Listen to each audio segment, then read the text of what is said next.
नमस्कार दोस्तों, welcome to my channel. This is a pre-market report video for 20th October 2025, that is for Monday. So without wasting much time, let us quickly look at the FNO data and let us try to understand what are the positions carried by the market participants, retailers, DIA, FA and pros for Monday. So those who are new to this channel, how to read this data? Thursday means the last to last trading day. Friday means the last trading day. Total means what is the total position carried by the market participants for Monday. चलिए हम लोग index future से चलते हैं. Index future में हम लोग देखेंगे तो रिटेलर ने कुछ 17,000 कॉन्ट्रैक्ट आज सेल कर दिया. उसके चलते हुए उसका नेट लॉन्ग घटते हुए पहुंच गया 91,000. डे 4,400 कॉन्ट्रैक्ट आज सेल कर दिया. उसका भी नेट लॉन्ग घटते हुए पहुंच गया 42,000. एफए ने 20,000 कॉन्ट्रैक्ट्स आज बाई कर लिया. उसके चलते उसका नेट लॉन्ग घटते हुए पहुंच गया 1.42 लाख. तो पिछले 2 दिन से हम लोगों को देखने को मिले लास्ट थर्सडे और फ्राइडे को एफए ने उनका इंडेक्स फ्यूचर का शॉर्ट कवर करते जा रहे. जब भी शॉर्ट कवर करते हैं तो क्या हो जाता है, मार्केट में बाय एंड डिमांड बढ़ जाते हैं तो मार्केट शॉर्ट कवरिंग से ऊपर चले जाते हैं. तो हम लोगों ने देखा होगा फ्राइडे में जब मार्केट निफ्टी 25,700 में जब शॉर्ट कवरिंग हुआ, 700 से 780 कितना जल्दी पहुंच गया. तो ये होता है शॉर्ट कवरिंग का नतीजा. और प्रोस ने 1200 कॉन्ट्रैक्ट्स बाई किया. उनका नेट लॉन्ग बढ़ते हुए पहुंच गए करीब 9,000 कॉन्ट्रैक्ट्स. ये डाटा मैं बोलूँगा मिक्स्ड बुलिश है क्योंकि रिटेलर है सेल करते जा रहे हैं और एफए बाई करते जा रहे हैं. इंडेक्स कॉल में हम लोग देखेंगे तो यहाँ रिटेलर ने 79,000 आज बाई कर लिया और उसके चलते उसका नेट शॉर्ट घटते हुए पहुंच गया 49,000. बाकी जितना भी मार्केट पार्टिसिपेंट है डीआईए, एफए एंड प्रोस, ये सब सेलिंग करते जा रहे हैं इंडेक्स कॉल में. एफए का ज़्यादा कारोबार नहीं, 9,000 कॉन्ट्रैक्ट्स है, लेकिन अभी भी इनका 82,000 लॉन्ग इंटैक्ट है. लेकिन प्रोस ने क्या किया, 69,000 आज सेलिंग कर दिया. उसके चलते वो नेट लॉन्ग से नेट शॉर्ट में पहुंच गया 43,000. इंडेक्स पुट का डाटा हम लोग देखेगा तो इंडेक्स पुट में यंग रिटेलर गड़बड़ कर रहे हैं. वो नेकेड सेलिंग करते जा रहे, करीब 2 लाख का नेकेड सेलिंग कर दिया. उसके चलते उसका नेट शॉर्ट इंडेक्स पुट में पहुंच गया 4.49 लाख. ये नेकेड पुट से लिए ये मार्केट के लिए अच्छा नहीं है क्योंकि अगर मार्केट ऊपर जाएगा तो बहुत बड़ा प्रॉफिट बुकिंग हो सकते हैं. डीए ने कुछ 16,000 कॉन्ट्रैक्ट्स आज फिर से बाइंग कर दिया. उसके चलते उसका नेट लॉन्ग पहुंच गया 44,000. और एफए ज़्यादा कारोबार नहीं, 7,800 कॉन्ट्रैक्ट सेल कर दिया, लेकिन अभी भी इनका 2.8 लाख नेट लॉन्ग इंटैक्ट है. प्रोस ने बहुत बड़ा बाइंग कर दिया 1.9 लाख का बाइंग कर दिया. उसके चलते हुए वो नेट शॉर्ट से नेट लॉन्ग में पहुंच गया 1.23 lakhs. So this data is bearish data. So if I wanted to conclude index option, index future is bullish, but index call and index put both are bearish. Stock future में हम लोग देखेगा तो stock future में retailer ने कुछ 14,000 contract cell कर दिए. उसके चलते उनका नेट लॉन्ग घटते हुए पहुंच गया 23.62 lakhs. डीए ने 34,000 आज बाई कर लिया, लेकिन हेडजिंग पोजिशन इसको आप छोड़ ही दो. एफए ने थोड़ा सा सेलिंग कर दिया 8,500 कॉन्ट्रैक्ट्स और उनका नेट लॉन्ग अभी भी 7.7 लाख इंटैक्ट है. प्रोस ने 11,000 कॉन्ट्रैक्ट और सेल कर दिया. उसका अभी भी नेट लॉन्ग है 5 lakh. This data is also mixed bullish. दोस्तों मैंने आज स्टॉक ऑप्शन का डाटा नहीं डाला, स्टॉक कॉल और स्टॉक पुट का, क्योंकि उसमें ज़्यादा पोजिशंस नहीं है. तो इसमें क्या है, big players FA and pros उसमें बुलिश जा रहे हैं और रिटेलर बेरिश जा रहे हैं, तो ज़्यादा टाइम लग जाते हैं वो डाटा अगर हम लोग एनालिस करने लग जाते हो. तो मैंने इसलिए इसको आज अवॉइड कर लिया, कल से मैं ऐड कर दूंगा. तो overall if I wanted to summarise this data, in index options retailers are mixed bullish and FA and pros are mixed bearish. Stock option retailers mixed bearish and pros and FA mixed bullish. तो mixed data है. Cash market का data हम लोग देखेगा तो DA ने 1,500 करोड़ का buying किया, एफए ने 300 करोड़ का बाइंग किया.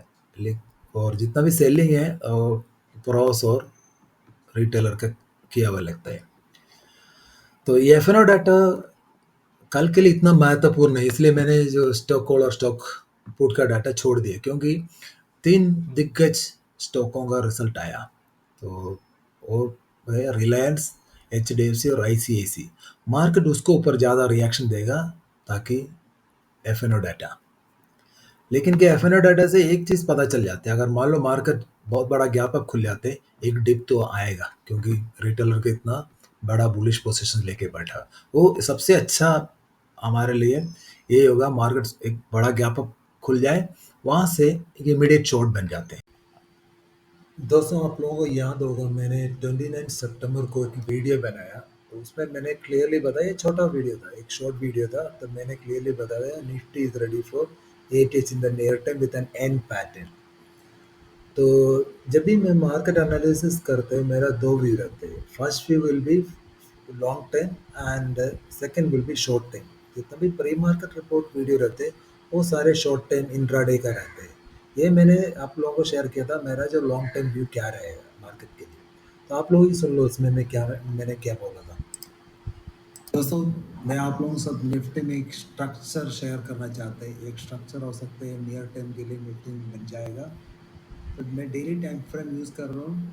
मैं क्या पैटर्न दिख रहा है निफ्टी में, एक एन पैटर्न बनते हुए दिख रहा है। इसका कंडीशन है 24,620 टूटना नहीं चाहिए और निफ्टी 24,400 के नीचे नहीं जानी चाहिए। हो सकते है एक अगले हफ्ते के इससे स्ट्रक्चर बनना शुरू हो जाएगा। ये अगले 3-4 महीने के अंदर ये फ्रेश एटीज की तरफ जा सकते हैं। तो आप लोग देख सकते हैं, अगर मान लो आप यूट्यूब में कोई भी चैनल सर्च करो, जितना भी इन्फ्लुएंसर है उन सबका चैनल चेक करो। अगर कोई मेरे जैसे प्रेडिक्शन किया, वो भी 29 सितंबर को, Nifty is ready for an N pattern. आप देख सकते हैं अभी निफ्टी जब मैंने प्रेडिक्शन किया था 24,620 के पास था। तो आप देख सकते हैं अभी कौन सी लेवल पे ये 25,700 तक पहुंच गया। तो ये होता है जो चार्ट रीडिंग और एक्सपीरियंस का नतीजा। लेकिन क्या है, बहुत सारे लोग पुराना जितना भी इन्फ्लुएंसर उनके साथ जुड़े रहना चाहते हैं। तो मेरे चैनल में बहुत ही कम लोग सब्सक्राइब कर रहे हैं मेरे यूट्यूब चैनल को। मेरा उम्मीद है कि आगे जाके लोग मेरा जो रिजल्ट के ऊपर बहुत लोगों का सब्सक्रिप्शन आ जाएगा। तो मैं रियलिस्टिक प्रेडिक्शन देना चाहते हैं आप लोगों को। मैं आप लोगों को कभी धोखा नहीं देना चाहता है कि क्या रियलिटी है मार्केट का। मैं आप लोगों को डाटा क्या बता रहा है उसी के मुताबिक मैं आप लोगों को बताना चाहते हैं। चलो हम लोग आगे देख लेते हैं। तो if you look at the market overview, what happened on last Friday. तो हम लोग देख सकते हैं निफ्टी 50, सेंसेक्स, निफ्टी सब अच्छा खासा बुलिश था। लेकिन मिड कैप एक ही अकेला इंडेक्स था, वो नीचे चला जा रहा था। मैंने क्लियरली आप लोगों को बोला था। तो आप लोग चाहे तो ये वीडियो पॉज करके जो लास्ट फ्राइडे का प्री मार्केट एनालिसिस वीडियो देख सकते हैं। मैंने बोला था जो मिड कैप निफ्टी का एक रेजिस्टेंस जोन है 13,300। जब भी वो 13,270 280 के पास आ जाते हैं उसमें प्रॉफिट बुकिंग आ जाते हैं। आज भी हम लोगों को ये देखने को मिला है। इंडिया विक्स में हम लोग देखेंगे तो इंडिया विक्स में बहुत बड़ा बढ़ोतरी आने को, 7% का बढ़ोतरी हम लोगों को देखने को मिला है। इंडिया विक्स मंडे को इंडिया विक्स में पूरी तरह नज़र रखना चाहिए क्योंकि इंडिया विक्स पूरा गेम तय करेगा। अगर मान लो इंडिया विक्स खुलते ही नीचे जा रहे हैं तो आप इंतज़ार करना, उसके बाद ही आप शॉर्टिंग के लिए जाना। जब ये बढ़ना शुरू करते हैं इंडिया विक्स तब आप शॉर्टिंग के लिए सोचना। यूएसडी आईएनआर में क्या अभी भी स्ट्रेंथ आया नहीं है। बाकी सारे जितना भी इमर्जिंग मार्केट में जो यूएसडी आईएनआर में स्ट्रेंथ आया, लेकिन हमारे 88 के पास अभी भी चल रहे हैं। तो मान लो अगर मार्केट ऊपर जाएगा भी बैंक निफ्टी वगैरह जो रिजल्ट के कारण, इसमें एक प्रॉफिट बुकिंग आने का खतरा रहता है हमेशा। तो ये देखते रहना।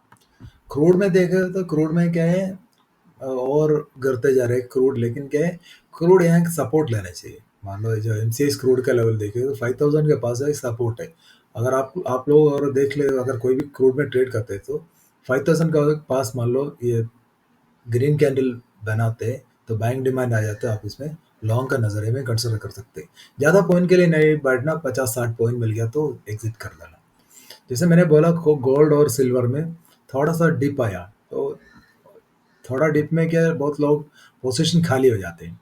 तो लेकिन क्या है, गोल्ड और सिल्वर और वोलेटिल रह सकते हैं क्योंकि बड़े खिलाड़ी लोग हैं, जबरदस्ती इसको ऊपर के लिए पुश करते जा रहे हैं। तो इसमें शॉर्टिंग करना और लॉन्ग जाना बहुत ही खतरा है। अगर खतरों का खिलाड़ी लोग कोई है, वो लोग इसमें खेल सकते हैं स्कैल्पिंग के नज़रिए में। चलो कुछ इंपॉर्टेंट डाटा और इवेंट में भी हम लोग नज़र डालते हैं। तो हमारे इंडस्ट्रियल प्रोडक्शन जो डाटा आएगा, ये आएगा ट्यूसडे को आएगा।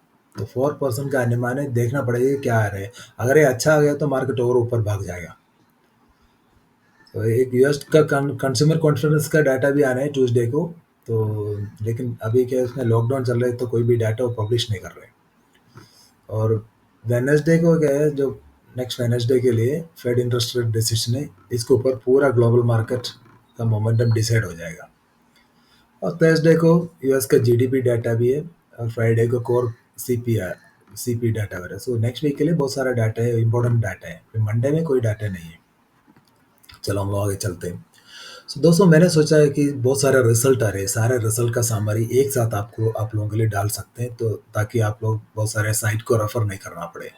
तो यहाँ से आप देख सकते हैं, मैंने सारे जितना भी जो रिजल्ट का जो क्रोनोलॉजिकल ऑर्डर में मैंने डाल दिया।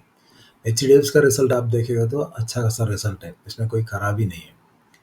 आईसीआईसीआई बैंक का भी आप रिजल्ट देख सकते हैं, इसमें भी ऑपरेटिंग प्रॉफिट मार्जिन में ईयर ओवर ईयर में कुछ कंसर्न दिख रहे। तो हो सकते हैं कल आईसीआईसीआई का जो शुरू का अपनों के बाद एक प्रॉफिट बुकिंग आ सकते हैं, इसमें वॉच करते रहना। अल्ट्राटेक सीमेंट में अच्छा खासा प्रॉफिट है, तो अल्ट्राटेक सीमेंट में कोई भी डिप आ जाते हैं आप लोग उसको बाइंग के नजरिए में कंसिडर कर सकते हैं। और नेक्स्ट स्टॉक है जेएसडब्ल्यू स्टील। जेएसडब्ल्यू स्टील के भी रिजल्ट अच्छा खासा रिजल्ट आया, लेकिन एक कंसर्न है।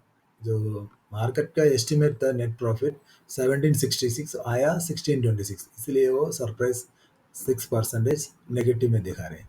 तो हो सकता है इसमें एक अपमूव के बाद थोड़ा सा प्रॉफिट बुकिंग देखने को मिल सकते हैं मंडे को। रिलायंस का भी ये अच्छा रिजल्ट है, लेकिन रिलायंस का भी क्या है, पिछले क्वार्टर से कंपेयर करेगा तो इसका रिजल्ट भी एक डिप आया, जो नेट प्रॉफिट में डिप आने को दिख रहे हैं। तो ईयर ऑन ईयर ये अच्छा दिख रहा है, लेकिन क्या क्वार्टर ऑन क्वार्टर में कुछ डिप दिख रहे हैं। तो इसमें भी मान लो एक बहुत बड़ा गैप अप खुल गया, इसमें भी प्रॉफिट बुकिंग के चांसेस रहते हैं। और बाकी जितना 16 का एटर्नल का आप लोगों को पता ही है, एटर्नल में इतना प्रॉफिट का डिप आया, तो एटर्नल में अभी भी कोई भी अप मूव आया तो उछाल आते हैं, आप उसको सेलिंग के नजरिए में कंसिडर करना। इसमें कभी लॉन्ग जाना अभी इमीडिएटली जरूरत नहीं है। तो अक्टूबर सीरीज में इसमें लॉन्ग जाना बेवकूफ़ी है। और इन्फोसिस का रिजल्ट अच्छा है, लेकिन क्या है, जो प्रॉफिट मार्जिन हल्का सा देखो 0.25% डिप हुआ, तो इसीलिए ईयर ओवर ईयर इसीलिए स्टॉक नीचे जा रहे हैं। तो हो सकते हैं स्टॉक में एक अप मूव आ सकते हैं नेक्स्ट वीक, या हो सकता है जो अक्टूबर के बाद ही आएगा। लेकिन ये इसमें अभी ज़्यादा शॉर्ट करने के लिए बैठना नहीं है। जियो फिनेंशियल में भी अच्छा खासा रिजल्ट आया था। आप लोग बाकी सारे पढ़ लेना, मैं इसमें डिटेल में नहीं जाना चाहते। आप इसको चाहते हो इसमें पोज करके अच्छी तरह पढ़ लेना। तो टू कंक्लूड, तो मंडे हमारा मार्केट के लिए ये जो 3 दिग्गज रिजल्ट है, एचडीएफसी, आईसीआईसी और जो रिलायंस इंडस्ट्री का, इसके ऊपर मार्केट रिएक्शन दे सकते हैं। एफएनओ डाटा बेरिश है, लेकिन क्या है, ये डाटा कभी भी चेंज हो सकता है जो वीकेंड था इसलिए बड़े खिलाड़ी लोग उनका पोजीशंस काम करते मंडे के लिए चला गया। मंडे मॉर्निंग में ये डाटा बनना शुरू हो जाएगा, और निफ्टी के एक्सपायर भी है, बहुत बड़ा ट्रिकी सिचुएशन है। तो संभाल के ट्रेड करना पड़ेगी मंडे के लिए। हम लोग चलते हैं टॉप गेनर और टॉप लॉसेस में। एशियन पेन, M&M, भारतीय एयरटेल, ये सब टॉप गेनर में चल रहे हैं। तो मंडे के लिए मेरा व्यू ये है कि यहाँ जितना भी हाई वॉल्यूम स्टॉक्स है, जैसे आईटीसी, जो हाई वॉल्यूम रिलायंस वगैरह, जितना भी हाई वॉल्यूम स्टॉक्स है, आईसीएस के छोड़ के जितना भी हाई वॉल्यूम स्टॉक्स है एचडीएफसी वगैरह में, इसमें मान लो कोई भी डिप आया था, इसमें बाइंग नजरिए में कंसिडर कर लेना। और एसबीआई लाइफ के लिए मैं आपको आप लोगों को बोलूँगा, और एसबीआई लाइफ आपको 1860 के पास अगर मिल गया, इसको शॉर्ट कर देना। और एचडीएफसी लाइफ में भी अगर मान लो इसमें भी बहुत बड़ा गैप अप वगैरह खुल जाते, ये भी सेल ऑन राइज का जरिए में आप लोग देख सकते हैं। और एक कर मोटर में आप मान लो इसमें भी अगर मान लो बढ़ोतरी आते हैं, तो इसमें भी आप सेलिंग के नजरिए में कंसिडर करना। सेफ प्लेस क्या करना, नवंबर का एक्सपायरी में ट्रेड करना अगर एफएनओ में आप लोग ट्रेड कर रहे हो तो, क्योंकि अभी एक हफ्ता बचा हुआ है, तो पोजीशन संभालने के लिए मुश्किल हो जाएगा और मार्जिन रिक्वायरमेंट भी बढ़ जाएगा। तो आप लोग इसको अच्छी तरह देख लेना। टॉप लॉसेस में जितना भी आईटी स्टॉक्स है और जो इटर्नल वगैरह है और जो एचएल टेक महिंद्रा, सारे में आप इसमें गिरावट देखने को मिले। तो आप इसमें क्या करना है, इसमें जितना भी हाई वॉल्यूम से, जैसे इटर्नल वाले में बहुत बड़ा वॉल्यूम है, इटर्नल में कोई भी उछाल आते हैं उसको सेलिंग के लिए सोच लेना। अल्ट्राटेक सीमेंट में लेकिन क्या है, सेल नहीं करना, तो ये बाय ऑन डिप्स के लिए आप सोच लेना। कोटक बैंक चाहे तो हो सकता है, मान लो कोटक बैंक में कितना भी उछाल आ जाता है, मान लो ये मिल जाते हैं 2220 के पास, आप इसमें सेलिंग के नजरिए में कोटक बैंक को कंसिडर कर सकते हैं। और एक्सिस बैंक में आप सेलिंग के नजरिए में कंसिडर कर सकते हैं। मान लो एक्सिस बैंक में एक गैप अप मिल जाते हैं 15-20 पॉइंट्स का, एक्सिस बैंक में आप शॉर्टिंग के नजरिए में देख सकते हैं। जितना भी स्टील सेक्टर है बाई ऑन डिप का रहेगा मंडे को, तो स्टील सेक्टर में मान लो कोई भी डिप आ जाते हैं, आप उसको बाइंग के लिए सोचना, सेलिंग के लिए नहीं। चलो, अब फाइनली आ गया टेक्निकल व्यू और आउटलुक फॉर मंडे के लिए। तो निफ्टी में क्या करना है, 25,780 के नीचे ही आप शॉर्टिंग के बारे में सोचना।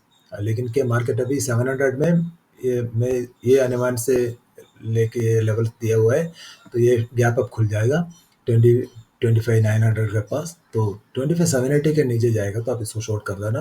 First target 730, second target 670। Market momentum bullish है, इसलिए ज़्यादा बड़ा टारगेट के लिए सोचना नहीं और जल्दी अपना पोजीशंस बुक करते जाना। मेजर सपोर्ट है 25,670। जब तक 25,670 इंटैक्ट है, इसमें उछाल आते रहेगा। लॉन्ग्स के लिए 25,850 के ऊपर ही आप लॉन्ग कंसिडर करना। फर्स्ट टारगेट है 25,920 फॉलोड बाय 26,000। मेजर रेजिस्टेंस है 26,000। Nifty is in bullish movement, ये बाय ऑन डिप्स का स्ट्रैटेजी आप प्लान लेना। मंडे को एक डिप आएगा और सबसे ट्रिकी सिचुएशन है जो एक्सपायरी का सिचुएशन, और दिवाली का छुट्टी है ट्यूसडे को, इसके चलते हुए कुछ नेगेटिविटी आ सकते हैं और एफ एन ओ पोजिशन भी थोड़ा नेगेटिव है। अदरवाइज बुलिश मूवमेंट कंटिन्यू होनी चाहिए। पीसीआर अच्छा दिख रहे हैं और सोल्ड टेरिटरी में नहीं है और बोट टेरिटरी में भी नहीं है। बैंक निफ्टी 58,000 के नीचे अगर चलना शुरू किया तभी आप शॉर्ट करना, क्योंकि मेरा अनुमान है मंडे के 58,200 के ऊपर ही खुल जाएगा। तो फर्स्ट टारगेट 57,850 फॉलोड बाय 57,700। तो मेजर सपोर्ट है 57,450। जब तक 57,450 होल्ड है, इसमें भी बाय ऑन डिप्स का स्ट्रैटेजी अभी शॉर्ट टाइम के लिए रहेगा। लॉन्ग्स के लिए 58,200 को ऊपर ही लॉन्ग करना। First target 350 followed by 58,500। 58,500 एक रेसिस्टेंस से काम करेगा। बैंक निफ्टी अभी क्या है एटीएच में है, तो इसका कोई लिमिट ही नहीं है, ये जो अनचार्टेड टेरिटरी में चल रहे। लेकिन क्या है, जब हाँ सब सारे दुनिया बुलिश बन जाते हैं तो ऑपरेटर बुलिश ट्रेड में हमें प्रॉफिट बनने नहीं देगा। इसका पीसीआर लगातार अच्छा ही है, क्योंकि इसमें भी बाय ऑन डिप्स का स्ट्रैटेजी ठीक ही रहेगा। सेंसेक्स में शॉर्ट करना है तो 84,150 के नीचे ही शॉर्ट करना। First target 84,000 followed by 83,800। जब तक 83,800 होल्ड है, इसमें भी बाउंसेस आते रहेगा। लॉन्ग्स के लिए 84,200 के ऊपर ही लॉन्ग खोजना। तो फर्स्ट टारगेट 83 लिखा है, 84,400 फॉलोड बाय 84,600। मेजर रेजिस्टेंस है 84,500। तो सेंसेक्स में मान लो 84,500 के पास आ जाते हैं तो आप इसमें शॉर्टिंग के नज़रिए में कंसिडर कर सकते हैं। इसका पीसीआर ठीक है, लेकिन क्या है इसमें भी एक प्रॉफिट बुकिंग के चांस दिख रहे हैं मुझे, वो बैंक निफ्टी और सेंसेक्स में भी दिख रहे हैं मुझे। एक बड़ा गैप अप खुल गया तो एक डिप आना मांगता ही है। मिड कैप में 13,250 के बाद ऊपर ही आप सॉरी मिड कैप में 13,250 नीचे आप शॉर्ट करना। फर्स्ट टारगेट 200 मिलेगा फॉलोड बाय 13,160 मिलेगा। मेजर सपोर्ट है 13,100। जब तक ये होल्ड है, इसमें बहुत बड़ा गिरावट तो नहीं आएगा। लॉन्ग्स के लिए 13,300 के ऊपर ही लॉन्ग खोजना। First target 360 followed by 13,400। मेरे ख्याल से मिड कैप वाले में वीकनेस रहेगा मंडे को। अगर मान लो इसमें अपमूव आएगा तो भी सेलिंग फर्स्ट हाफ में देखने को मिल सकते हैं। Major resistance 13,300। जब तक 13,300 क्रॉस नहीं करते, आप इसमें लॉन्ग के लिए सोचना नहीं। So mid cap reversed twice from 13,280 300 levels, and एक और रेजिस्टेंस है 13,360। ये दो लेवल अगर निकल गया 13,300 और 360, तभी इसमें बुलिश मोमेंटम आएगा मिड कैप में। टीसीआर अभी भी ठीक है। तो हो सकता है आप लोगों को समझ गया होगा तो मंडे के लिए क्या लेवल के ऊपर ध्यान रखना है। इंडेक्स अभी क्या बुलिश मोमेंटम में चल रहे हैं। रिटेलर का एफएनओ पोजीशन बेयरिश है, लेकिन वो शुरू का 10-15 मिनट में सारे पोजीशन चेंज हो जाएगा। तो आप थोड़ा इंतज़ार करना मंडे को। जो भी लोग रिस्की प्लेस है, मान लो बहुत बड़ा गैप अप खुल गया तो आप इसको शॉर्टिंग या नजरिए में कंसिडर करते हैं, लेकिन क्या स्कैल्पिंग मोड में रहना है, इसमें बहुत जल्दी प्रॉफिट बुक करना पड़ेगी, तो आप इसमें रह नहीं सकते। बैंक निफ्टी के कोई रेजिस्टेंस नहीं, फिबोनाची रेजिस्टेंस मुझे दे रहा है 58,300 टू 500 जोन में। अगर फर्दर ब्रेकआउट आने हैं तो 5500 को तोड़ना पड़ेगा। अगर 55,500 से रेजिस्टेंस ले रहे हो तो आप इसमें शॉर्टिंग के नजरिए में कंसिडर कर सकते हैं। Finally let us also take a quick look at our Nifty expiry special chart. This is the option chain data of Nifty, and let us try to understand where the Nifty expiry can happen. So if you look at the put writers, so mostly the put writers are retailers. So 24/700 में put writer and call writers बराबर का टक्कर दे रहे, लेकिन हो सकते हैं Monday इतना बड़ा गैप है खुल जाएगा, सब शॉर्ट कवरिंग के लिए जा सकते हैं 24/700। तो 25/800 में भी बहुत सारे कॉल राइटर्स खड़ा हुआ है, 25/900 में भी कॉल राइटर है, और 26,000 में भी कॉल राइटर। पुट राइटर में ज़्यादा कॉन्फिडेंस नहीं दिख रहा है, लेकिन क्या है रिजल्ट का चलते हुए ये सारे डाटा उल्टा हो सकते हैं। मतलब अगर कोई भी रेसिस्टेंस आप लोगों को देखने को मिलेगा अगर गैप अप होने के बाद, तो आप इसको शॉर्टिंग के नजरिए में कंसिडर कर सकते हैं। कल मंडे में मार्केट खुलने के बाद में आपको फ्रेश लेवल देखता हूँ, तो ऑप्शन चेन डाटा और इंडिया इसको देखते रहना वही इंपॉर्टेंट है। दोस्तों मुझे उम्मीद है आप लोगों को ये वीडियो और कंटेंट अच्छा लगा होगा। अगर if you like this video and my channel, please subscribe to my channel and like the video.